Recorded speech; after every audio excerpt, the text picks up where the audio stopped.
এখন যে হয়েছে, এটা সিরিজ লাইনটা তো প্রথম দেখলাম, সিরিজে দেখেন কি পরিমাণ জ্বলে। এটা মাত্র 100 ওয়াট দিয়ে চলতেছে। যাই হোক, এটা 100 ওয়াটেই এতটা গতি বাড়ছে। তাহলে এখন দেখেন ডাইরেক্ট, এই যে দেখেন, এখন দেখেন আপনারা বাতাসের শব্দ পাইতেছেন। আসসালামু আলাইকুম প্রিয় দর্শক, এই গরমে যারা অতিষ্ঠ, ফ্যানের বাতাস কম আসতেছে কিংবা চলতেছে না এই সাধারণ একটা ক্যাপাসিটরের জন্য, তাদের জন্য আজকের এই ভিডিও। দেখেন এই ফ্যানটাই দেখাই, এখন বর্তমানে যে অবস্থা আছে সেটাতে এই অবস্থায় চলতেছে। কারণ হচ্ছে ক্যাপাসিটরের পাওয়ারটা কম কিংবা যতটুকু থাকার কথা ততটুকু নাই। এখন আমরা এই ক্যাপাসিটরটাই পরিবর্তন করে দেখব এটা কতটুকু পাওয়ার আসে। এখন বন্ধ করলাম, বন্ধ করার পর পুরাতন যে ক্যাপাসিটরটা আছে সেটা খুলে নিলাম।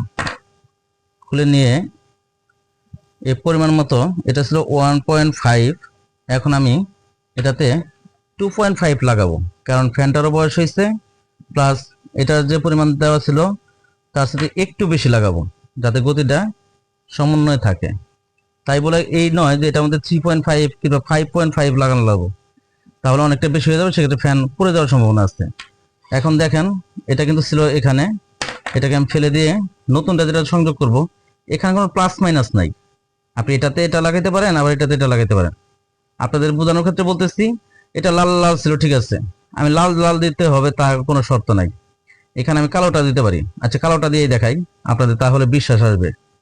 এই কালোটার মধ্যে দিলাম সংযোগ, সংযোগ দিয়ে সুন্দর করে এই টিউবটা দিয়ে এটাকে ঢেকে দিলাম, যাতে কোনো রকম পরবর্তী শর্ট খাওয়ার সম্ভাবনা না থাকে। এই ঢেকে দিলাম, ট্যাপের কোনো প্রয়োজন নাই।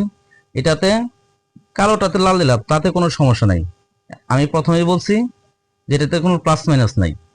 এই দ্বিতীয়টা, এটাও জোড়া দিয়ে দিলাম। জোড়া দেওয়ার পর প্রথমে আমি এভাবে মুসর দিয়ে সুন্দর করে আটকিয়ে দেব, দিলাম আটকিয়ে, এটাও এভাবে টিউব দিয়ে আটকে দিলাম। তো দুটাই আবরণ দ্বারা হয়ে গেল, এখানে ট্যাপ দেওয়ার প্রয়োজন নাই। তারপর যেখানে থাকার কথা আমি ঠিক সেখানেই এটাকে দিয়ে দেব, প্লাস এর সাথে একটা নাট ছিল, এই নাটটাও আমি এখানে দিয়ে দেব।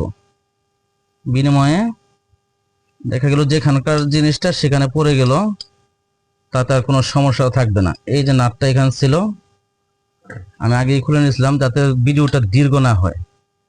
এখন নাটটা আমি এখানে লাগাই দিলাম, লাগাই দিয়ে ক্যাপাসিটরটা দেখেন এইদিকে ঝুলে গেছে, এটাকে আমি সোজা করে দেব, নয়তো কাভারের সাথে বেঁধে যাবে। এখন দেখেন আপনাদেরকে দেখাই, এখন যে হয়েছে, এটা সিরিজ লাইনটা তো প্রথম দেখলাম, সিরিজে দেখেন কি পরিমাণ জ্বলে। এটা মাত্র 100 ওয়াট দিয়ে চলতেছে। যাই হোক, এটা 100 ওয়াটেই এতটা গতি বাড়ছে। তাহলে এখন দেখেন ডাইরেক্ট, এই যে দেখেন, এখন দেখেন আপনারা বাতাসের শব্দ পাইতেছেন। সুতরাং এই সামান্য একটু কাজের জন্য এটা আপনি বাসায় বসে থেকেও করতে পারেন, কিংবা যদি একটা মেকার ডেকে আনেন তাহলে করতে পারেন। বেশি টাকার ব্যাপার না, স্বল্প টাকার মধ্যে আপনার কাজটা হয়ে যাবে। প্লাস যদি বলেন যে না বাতাস কম পাইতেছেন, সেক্ষেত্রে বাতাসটাও বেশি বেড়ে যাবে। তো যাই হোক, পরবর্তীতে আপনাদের যদি কোনো কিছু জানা থাকে, এই ভিডিওর মধ্যে নাম্বার দেওয়া থাকবে, যোগাযোগ করেন। আপনাদেরকে পরামর্শ দেওয়ার জন্য যথেষ্ট চেষ্টা করব। ভালো থাকেন আপনারা সবাই, সুস্থ থাকেন। আরো বিস্তারিত এই ফ্যানের থেকে জানতে পারবেন। সুতরাং যদি কোনো প্রশ্ন জানা থাকে প্রশ্ন করবেন। ভালো থাকেন সবাই, আল্লাহ হাফেজ, আসসালামু আলাইকুম।